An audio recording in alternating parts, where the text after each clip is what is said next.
Salut à tous, c'est Gladys, j'espère que vous allez bien. Aujourd'hui je vous retrouve dans une nouvelle vidéo pour vous faire le bilan lecture du mois de novembre. C'est vraiment le genre de vidéo que je préfère faire. Pour moi c'est la consécration de toutes les lectures. Ça permet vraiment de faire un point sur tout ce qui a été lu dans le mois, de ne pas oublier un seul livre. Parce que même si je vous fais souvent des avis lecture sur Instagram, que ce soit en story ou en post, parfois il y en a certains qui passent à la trappe, que j'oublie complètement. J'oublie de faire la photo ou j'oublie d'en parler sur le moment lorsque je le lis en story. Enfin bref, ça arrive, alors que avec la vidéo bilan lecture sur YouTube qui apparaît tous les mois, bah du coup j'oublie jamais de parler de certains livres et ça je trouve ça super chouette. Donc c'est parti, ce mois-ci j'ai lu uniquement des romans que j'ai classés en 3 catégories, la romance, le fantastique et la fantasy. Vous allez voir, il y a des pépites dans le lot. On va commencer tout de suite avec la romance et dans cette catégorie j'ai lu Mysterious Air de Adriana Dreux, publié dans la collection Hugo New Roman, donc chez Hugo Roman. C'est un livre que j'étais trop contente de recevoir en service presse puisque l'autrice est venue me contacter directement. Et je pense que grâce à la chronique de ce livre-là, j'ai pu... Enfin, c'est sûrement ce qui a joué aussi dans la balance et qui fait que maintenant je suis partenaire Hugo New Roman, donc pour l'année 2022. Donc ça c'est super chouette, vous allez en voir beaucoup des New Romans sur cette chaîne. Enfin, je vous en ai déjà présenté beaucoup en 2021, mais là ça va continuer et j'espère vraiment que vous allez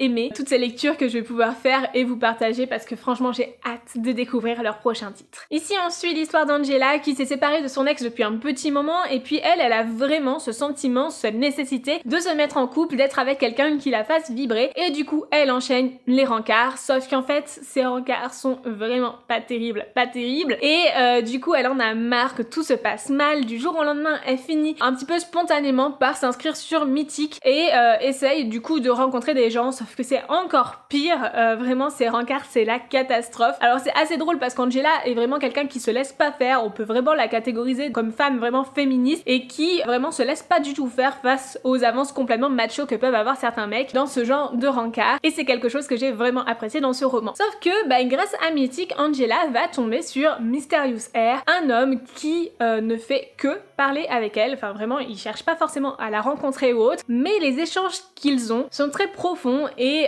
lui donnent envie d'aller un petit peu plus loin, et c'est toute l'histoire de ce roman, savoir qui est Mysterious Air et voilà, cette romance entre eux. Honnêtement j'ai trouvé que l'identité de Mysterious Air s'est dévoilée très rapidement, en tout cas enfin moi je l'ai deviné super vite. Il y avait peut-être un petit peu trop d'éléments qui faisaient que l'on pouvait deviner qui était Mysterious Air, mais néanmoins j'ai vraiment adoré cette lecture. Ça a été une excellente lecture à laquelle j'ai mis un 4 sur 5 parce que vraiment j'ai trouvé que cette romance m'avait vraiment embarquée et j'ai adoré l'humour caché derrière, le fait qu'Angela se laisse pas faire, et en même temps on a aussi quelques mentions de sujets un petit peu difficiles, un petit peu importants, même si ce n'est pas quelque chose de prédominant. On va parler d'agression, on va parler de reconstruction de soi, enfin voilà, on parle quand même de beaucoup de choses dans ce roman et j'ai vraiment adoré être embarquée dans Paris avec Angela et Mysterious Air. Ensuite, j'ai lu Nos Sens Interdits d'Estelle Évry, qui est un livre autopublié que vous pouvez retrouver sur Amazon, je vous mets le lien dans la description. Et ici, on va y suivre l'histoire de Julia, qui suite au décès de sa sœur, va avoir une proposition un petit peu particulière de la part de son beau-frère. En effet, sa sœur et lui étaient en pleine démarche pour faire de la conception in vitro, puisqu'il n'arrivait pas à concevoir d'enfants, et les derniers ovules de sa sœur sont enfin fécondés. Et du coup, Connor demande à Julia si elle veut bien devenir mère porteuse de leur futur enfant. Et là, pour le coup, c'est une proposition complètement indécente. Vraiment Julia ne sait pas où se mettre, mais en même temps d'un autre côté elle a énormément de soucis financiers et Connor lui promet de la payer une fortune en fait pour ça, et c'est pas seulement pour elle en fait, c'est à dire que ces soucis financiers impactent aussi sa mère qui se retrouve du jour au lendemain à l'hôpital, et donc voilà, Julia se retrouve embarquée dans un cercle un petit peu vicieux qui fait que progressivement, à force de passer du temps avec Connor, elle finit par se rapprocher de lui et à ressentir des sentiments complètement interdits dans leur cas de figure, et je vous laisse découvrir la suite. Mais franchement ça a été une très bonne lecture à laquelle j'ai mis une note de 3,5 sur 5, donc c'est vraiment une très bonne note. Je m'attendais vraiment pas à aimer cette histoire à ce point, j'avais peur d'être très dérangée moralement par rapport à la proposition de Connor et à tout ça, parce que franchement je trouve ça personnellement complètement indécent et insensé, mais finalement je trouve que c'est très bien amené et que les sentiments sont vraiment bien amenés par l'autrice, et c'est ce qui fait toute la différence dans ce genre de roman. Et je ne peux que vous recommander de lire Nos Sens Interdits si jamais c'est une une histoire qui vous intrigue et qui vous intéresse parce que c'est vraiment très bien écrit. Et du coup il y a un deuxième tome aussi, enfin qui est le même tome mais écrit du point de vue de Connor, donc peut-être que je le lirai un jour aussi, qui sait. Parce que franchement je pense que c'est ce qui manque juste un petit peu dans celui-ci, c'est qu'on n'a pas vraiment le point de vue de Connor et ça peut être bien aussi de voir de son côté comment les choses évoluent, de mieux comprendre en fait pourquoi il a décidé de faire ça, etc.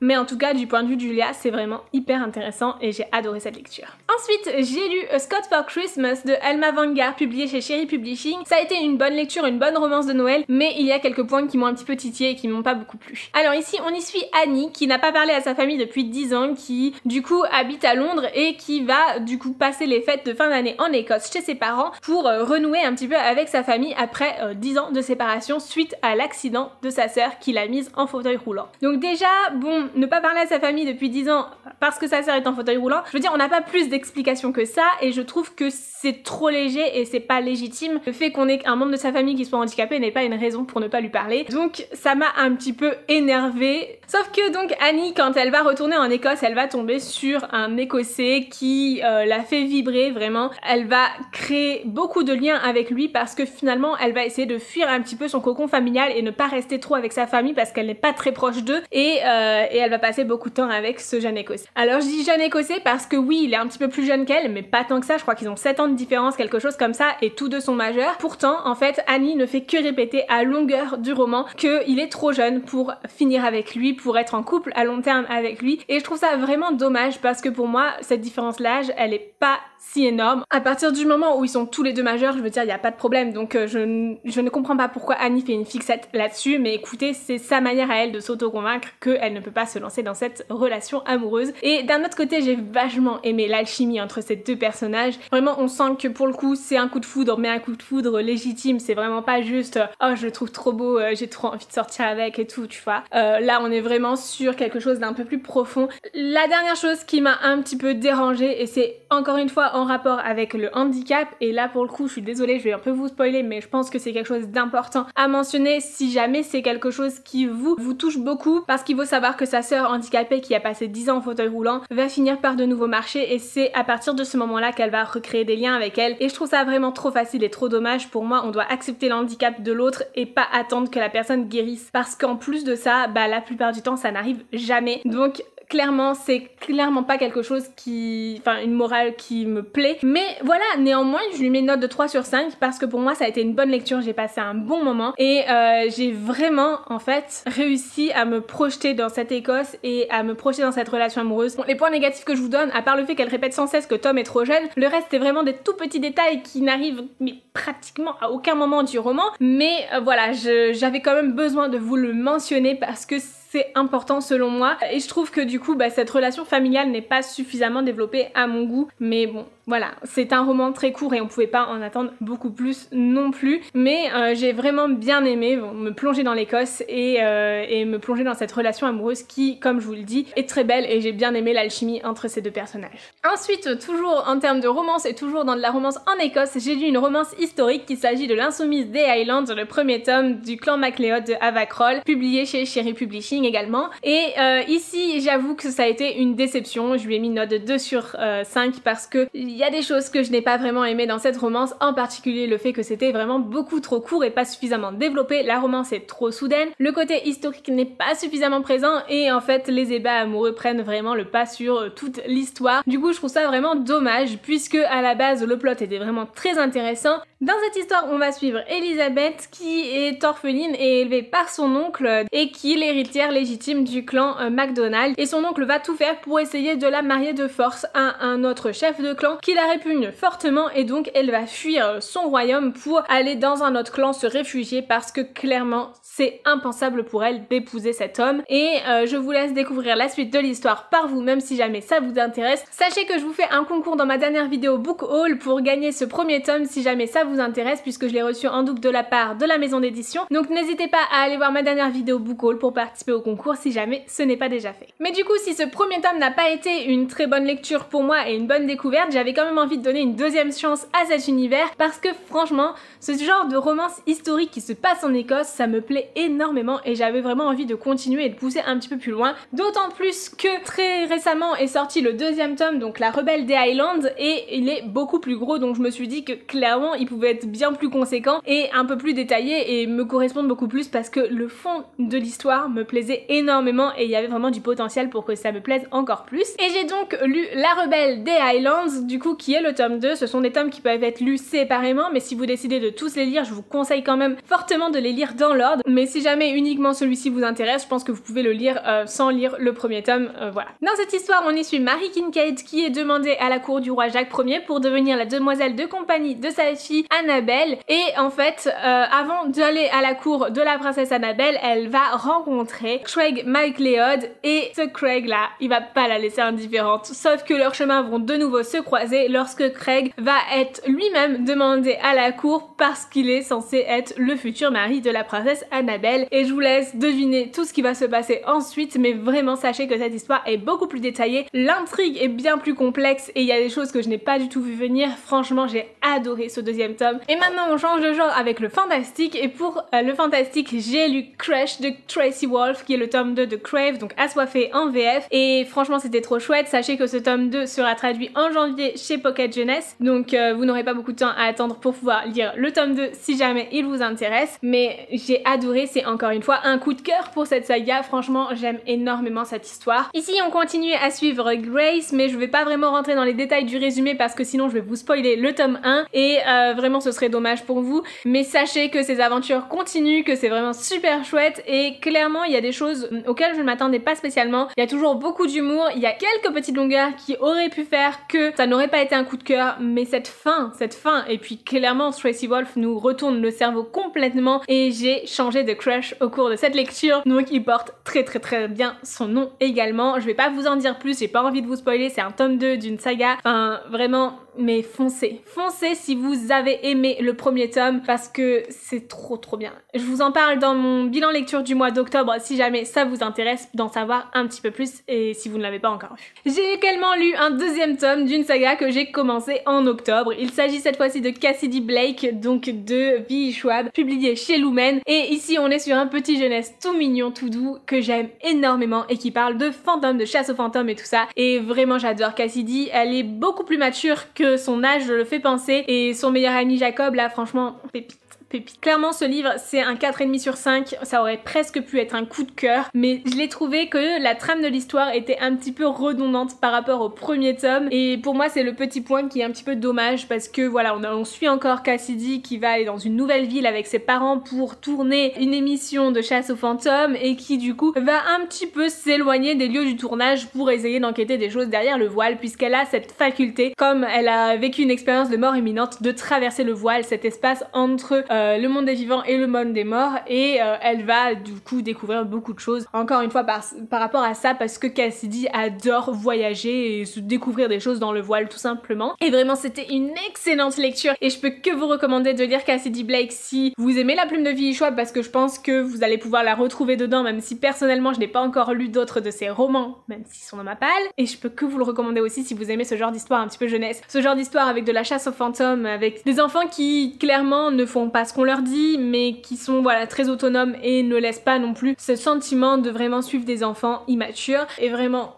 j'adore Cassidy Blake. Je suis actuellement en train de lire le tome 3, bon au moment où vous verrez cette vidéo je l'aurai fini depuis un moment mais j'aime énormément et je peux que vous recommander de lire cette saga. Ensuite, j'ai lu les 2 premiers tomes des Ailes d'Émeraude d'Alexiane Delis en format intégral chez J'ai lu. Donc c'est l'intégrale de la trilogie et j'ai lu les 2 premiers tomes. Je les ai principalement écoutés en livre audio et honnêtement, au début du premier tome, j'ai trouvé que l'histoire était vraiment très cliché, que l'on reprenait vraiment des codes que l'on connaissait déjà, que l'on avait vu et revu. Les personnages étaient hyper stéréotypés et on n'avait pas quelque chose d'original, quelque chose en profondeur. C'était vraiment, il y a une peste, bah ok ce sera juste une peste et rien d'autre. Il y a un mec, bah il est forcément trop beau et je craque trop pour lui et tous les mecs qu'elle rencontrait c'était toujours ça. Mais en soi j'ai vraiment aimé cette histoire de Cassiopée que je peux pas tellement résumer parce que clairement je vais vous spoiler le début de l'histoire si je vous le résume parce qu'il y a une grosse part aussi qui ne laisse pas du tout penser que c'est un roman de fantastique. C'est tout le début de l'histoire d'ailleurs mais sachez que c'est une histoire fantastique young adulte que j'ai vraiment bien bien aimé. Autant le premier tome, je l'ai trouvé un petit peu cliché, même si vers la fin ça se différencie bien et qu'il y a aussi toute une histoire de mythologie autour des mimes qui est hyper intéressante. Mais le deuxième tome, les gars, j'ai trouvé que c'était une pépite, j'ai trouvé que c'était super bien fait. Alexandre Delis s'est vraiment émancipée des clichés qu'elle avait utilisés pour baser son histoire et la créer. Et vraiment, j'ai trouvé ça super chouette. Il y a des nouveaux personnages qui rejoignent l'histoire et qui sont bien plus intéressants. Cassiopée réussit un peu moins à faire tout par elle-même du premier coup et commence à avoir besoin d'aide pour accomplir certaines choses. Et vraiment, bah, c'est déjà un peu plus logique et on s'y retrouve un peu plus dedans. Faut savoir comme que ce sont des romans qui datent de 2014. C'est les premiers romans qu'Alexandre Delis a écrits et j'ai qu'une hâte maintenant, c'est de voir ce qu'elle écrit à l'heure actuelle et de voir l'évolution de sa plume entre les deux, parce que clairement, quand je vois déjà la différence entre le premier et le deuxième tome, je suis sûre que maintenant elle doit écrire des choses mais vraiment génialissimes. Et donc j'ai d'ailleurs acheté La Sphère, c'est un de ses derniers romans et j'ai hâte de le découvrir. Et avec tout ça, j'ai oublié de vous dire quelles étaient les notes que j'avais données à ce roman. Donc je crois que j'ai mis un 3,5 sur 5 pour le premier tome et un 4 sur 5 pour le tome 2. Je vous en ai déjà parlé sur Instagram, j'ai lu Lac Argent, donc le premier tome du Monde de Meg Corbin de Anne Bishop. C'est le spin-off de Meg Corbin, donc il faut le lire après avoir lu les 5 premiers tomes de Meg Corbin. Et clairement...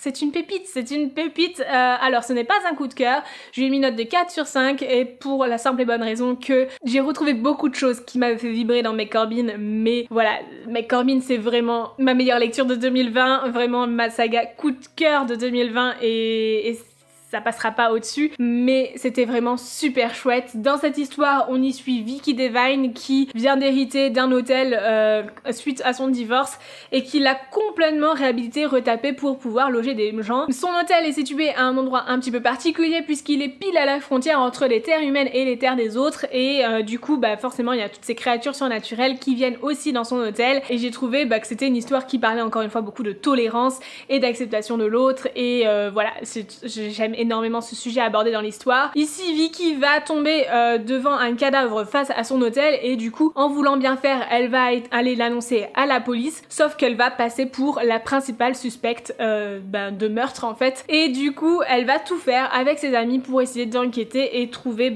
qui est le véritable meurtrier parce que voilà, elle veut pas être accusée à tort forcément et ses amis sont rien d'autre que des espèces surnaturelles, donc des membres de la communauté autre. Et du coup, je trouve ça vraiment super chouette, j'ai adoré les clins d'œil à Meg Corbin, j'ai hâte de lire la suite et en même temps j'ai très peur de lire la suite parce que pour l'instant il n'y a que 2 tomes, les 2 tomes sont d'ailleurs traduits en français, le 3e tome est prévu en anglais pour mars donc j'espère qu'on l'aura rapidement en français. Maintenant que je suis partenaire Milady, je vais pouvoir aussi peut-être le recevoir, je ne sais pas. Je suis bien contente parce que c'est peut-être l'une des seules sagas que je vais pouvoir avoir à jour dans les parutions de Milady parce que là pour l'instant, écoutez, les prochaines parutions, sur les 6 il y en a 3 c'est des tomes 28, je suis dans la merde, je ne les ai pas demandés hein, forcément, je vais pas lire 28 tomes d'une saga d'un coup, c'est impossible, mais vraiment je suis trop contente d'avoir pu lire cette histoire, j'aime énormément cet univers, vraiment, c'est pour moi des ovnis de la bitlit, encore une fois je me répète, mais c'est des histoires dans lesquelles on ne trouve pas de romance à gogo et de scènes de sexe explicites, etc. comme il y a souvent dans la bitlit, parce que comme c'est classé en adulte, souvent les auteurs se lâchent bien, mais là, non clairement pas, on est vraiment sur quelque chose qui parle politique, de tolérance, d'acceptation des autres et de communautés qui fonctionnent à la fois avec des espèces surnaturelles et des humains. On a une enquête à chaque tome, ou plus ou moins, mais c'est pas vraiment comme ce qu'on peut retrouver dans d'autres bitlit, c'est vraiment particulier et pour moi ça vaut vraiment le détour. Donc si vous avez peur de la bitlit mais que vous aimez quand même la fantasy, mais foncez parce que ça pourrait vraiment vous plaire. Et ensuite, le dernier livre que j'ai à vous présenter dans cette vidéo, c'est La Malédiction de Highmoor de Erin A. Craig, publié chez Casterman, que j'étais trop contente de pouvoir recevoir en service presse parce que c'est un livre que j'avais déjà repéré depuis très longtemps en VO, qui me faisait extrêmement envie. Et quand Casterman m'a contacté pour me proposer ce roman, je l'ai accepté forcément. Et en fin de compte, j'ai été un petit peu déçue puisque l'histoire ne correspondait pas vraiment à ce que j'attendais avec le résumé. Ici, on y suit Alanay, la fille du duc Thomas, qui vit du coup sur une île complètement retirée du reste du monde. Et en fait, elle a perdu plusieurs de ses sœurs dans de tragiques accidents et en fait, du coup, on pense qu'il y a même une malédiction autour de ces filles du duc Thomas et que du coup, elles sont vouées à toutes mourir et qui va finir par ne plus avoir un seul héritier, enfin une seule héritière puisqu'il n'a que des filles. Et donc, Alanay est convaincue que cette malédiction n'a pas raison d'être et va tout faire pour enquêter et savoir